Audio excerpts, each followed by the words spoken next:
Brought to you by V-Guard, co-powered by Sensodyne and Vimal. ಬಾಯಲ್ಲಿ ಹೇಳಿ ಕೇಸರಿ. Co-sponsored by Saptagiri NPS University. ಇನ್ನು DCM ವಿಚಾರ ಮಾತನಾಡದಂತೆ ಸಚಿವರಿಗೆ ಡಿಸಿಎಂ ಡಿಕೆ ಶಿವಕುಮಾರ್ ವಾರ್ನಿಂಗ್ ಕೊಟ್ಟಿದ್ದಾರೆ. ಹೀಗೆ ಮುಂದುವರೆದ್ರೆ ನೋಟಿಸ್ ಕೊಡಬೇಕಾಗತ್ತೆ, ಮೊದಲು ಬಾಯಿಗೆ ಬೀಗ ಹಾಕೊಂಡಿರಿ ಅಂತ ಹೇಳಿ ವಾರ್ನ್ ಮಾಡಿದ್ದಾರೆ. ಮನೆ ಏನೇನು ಹೇಳಿದ್ದಾರೆ ನೋಡ. ಟೆಲಿಂಗ್ ಯು ನಾನು ಪಕ್ಷದ ಹಿತದೃಷ್ಟಿಯಿಂದ ಎಲ್ಲರೂ ಕೂಡ ನಾನು ಹೇಳ್ತಾ ಇದ್ದೀನಿ, ನಿಮ್ಮ ಬಾಯಿನ ಬೀಗ ಹಾಕೊಂಡಿದ್ರೆ ಪಕ್ಷಕ್ಕೆ ಒಳ್ಳೇದು ಮಾಡ್ದಂಗೆ ಆಗ್ತದೆ. ಡಿಸಿಎಂ ಚರ್ಚೆನೂ ಇಲ್ಲ, ಯಾವ ಚೀಫ್ ಮಿನಿಸ್ಟರ್ ಪ್ರಶ್ನೆ ಇಲ್ಲ. ಸ್ವಾಮಿಗಳು ಅಭಿಮಾನದ ಮೇಲೆ ನನ್ನ ಬಗ್ಗೆ ಮಾತಾಡಿರ್ಬೋದು ಅಷ್ಟೇ. ದಯವಿಟ್ಟು ನಾನು ರಿಕ್ವೆಸ್ಟ್ ಮಾಡ್ತೀನಿ, ಯಾರ ರೆಕಮೆಂಡೇಷನ್ನು ನನಗೆ ಅವಶ್ಯಕತೆ ಇಲ್ಲ. ನಾವು ಮಾಡಿರೋ ಕೆಲಸಕ್ಕೆ ನಮ್ಮ ಪಾರ್ಟಿ ಹೈಕಮಾಂಡು ತೀರ್ಮಾನ ಮಾಡ್ತದೆ. ನಾನು ಖರ್ಗೆ ಸಾಹೇಬರು, ಚೀಫ್ ಮಿನಿಸ್ಟ್ರು ಸಿದ್ದರಾಮಯ್ಯ ಸಾಹೇಬರು, ನಾನು ಎಲ್ಲ ಕೂತ್ಕೊಂಡು ನಾವೇನೋ ನಮ್ಮದೇನೋ ನಾವು ಪಕ್ಷದ ಹಿತದೃಷ್ಟಿಯಿಂದ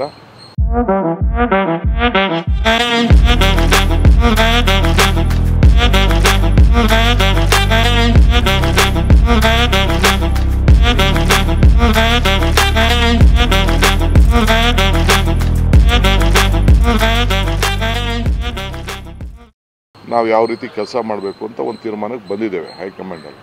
ಸೊ ಯಾರು ಯಾವ MLAನೂ ಮಾತಾಡೋದು ಅವಶ್ಯಕತೆ ಇಲ್ಲ, ಯಾವ ಮಂತ್ರಿನೂ ಮಾಡೋದು ಅವಶ್ಯಕತೆ, ಯಾವ ಸ್ವಾಮಿಗಳ ಅವಶ್ಯಕತೆ ಇಲ್ಲ. ಅವ್ರ ಆಶೀರ್ವಾದ ಇದ್ದರೆ ದಯವಿಟ್ಟು ಒಳಗಡೆಯಿಂದನೇ ಅವ್ರು ಅರಸಲಿ ಸಾಕು. ನಮ್ಗೆ ಅಷ್ಟು ಬಿಟ್ಟರೆ ದಯವಿಟ್ಟು ಇಲ್ಲಿಗೆ ಮುಗಿಬೇಕು.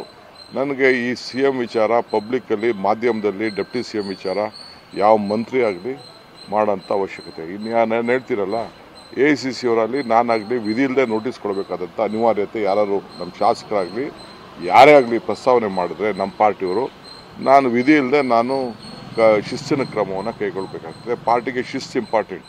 ಶಿಸ್ತಿಲ್ಲ ಅಂದರೆ ಯಾರೂ ಇಲ್ಲ. ಪಕ್ಷ ತರಬೇಕಾದ್ರೆ ಎಷ್ಟು ಶ್ರಮ ಪಟ್ಟಿದ್ದೀವಿ, ಏನು ಮಾಡಿದ್ದೀವಿ ಅಂತ ನಮ್ಗೆ ಗೊತ್ತಿದೆ. ಇವತ್ತು ಇವ್ರು ಯಾರು ಏನು ಮಾತಾಡೋಂಥ ಅವಶ್ಯಕತೆ ಇಲ್ಲ. ಇನ್ನು ಕಾಂಗ್ರೆಸ್ನಲ್ಲಿ ಕೆಪಿಸಿಸಿ ಅಧ್ಯಕ್ಷರ ಬದಲಾವಣೆಗೆ ಚರ್ಚೆ ಹುಟ್ಟು ಹಾಕಿದವರು ಸಚಿವ KN ರಾಜಣ್ಣಗೆ ಮಾಜಿ ಸಂಸದ DK ಸುರೇಶ್ ತಿರುಗೇಟು ನೀಡಿದ್ದಾರೆ.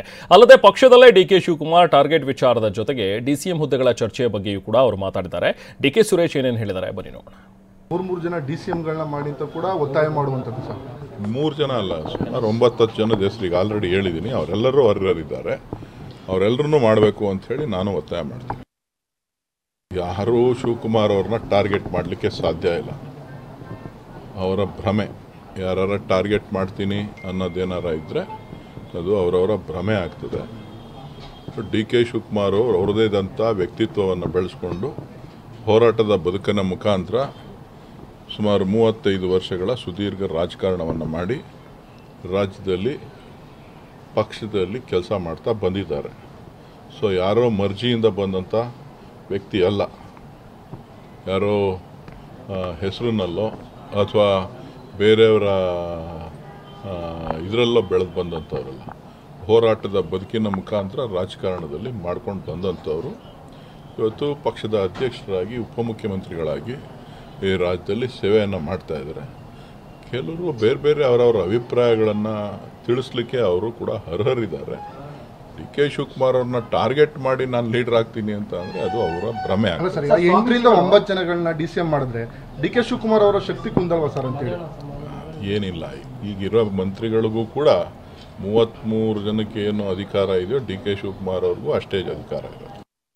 ಲೋಕಸಭಾ ಚುನಾವಣೆ ಆದ್ಮೇಲೆ ಕೆಪಿಸಿಸಿ ಅಧ್ಯಕ್ಷ ಸ್ಥಾನದಿಂದ ಕೆಳಗಡೆ ಇಳಿಬೇಕು ಅಂತ ಹೈಕಮಾಂಡ್ ಹೇಳಿದೆ ಅಂತ ಹೇಳ್ತಾರೆ ಸರ್. ಅಂದ್ರೆ ಇಳಿರಿ ಏನೋ ಒತ್ತಾಯನ ಸರ್, ಅದು ಹೇಗೆ ಅಂತ ನೋಡಿ. DK ಶಿವಕುಮಾರ್ ಅವ್ರಿಗೆ ಪಕ್ಷದ ಜವಾಬ್ದಾರಿಯನ್ನು ಕೊಟ್ಟಿರ್ತಕ್ಕಂಥವರು ಪಕ್ಷದ ವರಿಷ್ಠರು.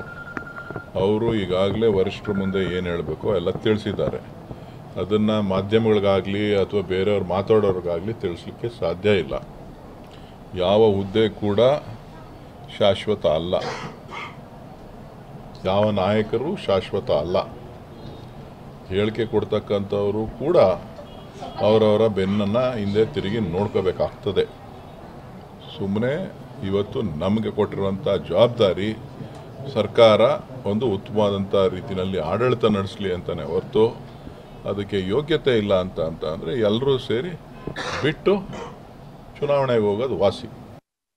Brought to you by V-Guard, co-powered by Sensodyne and Vimal. ಬಾಯಲ್ಲಿ ಹೇಳಿ ಕೇಸರಿ. Co-sponsored by Saptagiri NPS University.